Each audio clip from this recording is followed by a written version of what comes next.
मेरे जैसे और हर उस व्यक्ति के लिए जिसके परिवार में बेटी है, माँ है, पत्नी है, बहन है, उन सब के लिए पीड़ादायक है।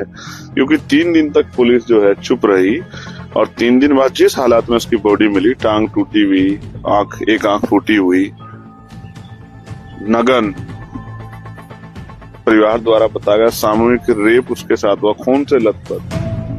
मैं बाबा साहब के शरण में इसलिए प्रोटेस्ट पे बैठा हूँ सुबह से कि मैं कोशिश कर रहा हूँ कि सरकारों को उनकी पद की गोपनीयता का एक जो है वो शपथ याद दिला सकूं जो उन्होंने ली थी। सरकार अगर संवेदनशील होती तो वो बेटी जिंदा होती।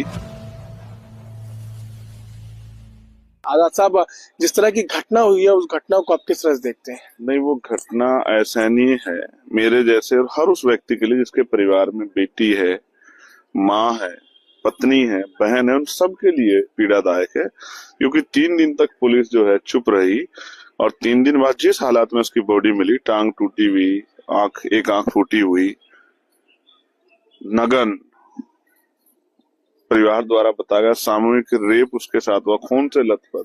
शायद कोई भी अपनी बेटी को इस तरह देख पाया। हालत ये थी कि उसकी माँ और परिवार के लोगों ने जब उसको देखा तो वहीं बेहोश होकर गिर गए। ये पीड़ा मेरी सिर्फ मेरी नहीं है, ये पूरे देश की पीड़ा है और इसमें थोड़ी सी चुप्पी है, ये मुझे खल रही है।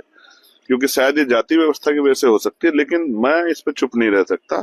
मैं बाबा साहब के शरण में इसलिए प्रोटेस्ट पे बैठा हूँ सुबह से कि मैं कोशिश कर रहा हूँ कि सरकारों को उनकी पद की गोपनीयता का एक जो है वो शपथ याद दिला सकूं जो उन्होंने ली थी कि वो विधि के अनुरूप सभी के साथ न्याय करेंगे। आज न्याय होता नहीं दिख रहा।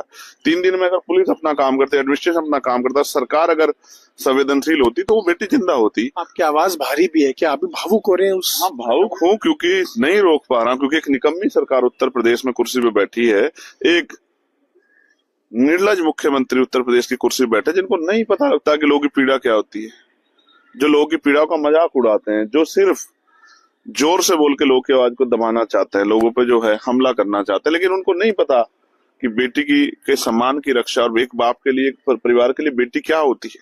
उसी पीड़ा के साथ यहाँ बैठा हूँ क्योंकि ये जो शख्सियत है पीछे, संविधान निर्माता, इनसे शक्ति मांग रहा हूँ लड़ने के लिए कि उन्होंने कहा था कि मैं किसी भी देश की तरक्की उस देश की बेटियों से मांगता हूँ। आज बेटियां सुरक्षित नहीं है उत्तर प्रदेश में। आज बेटियों पे जुल्म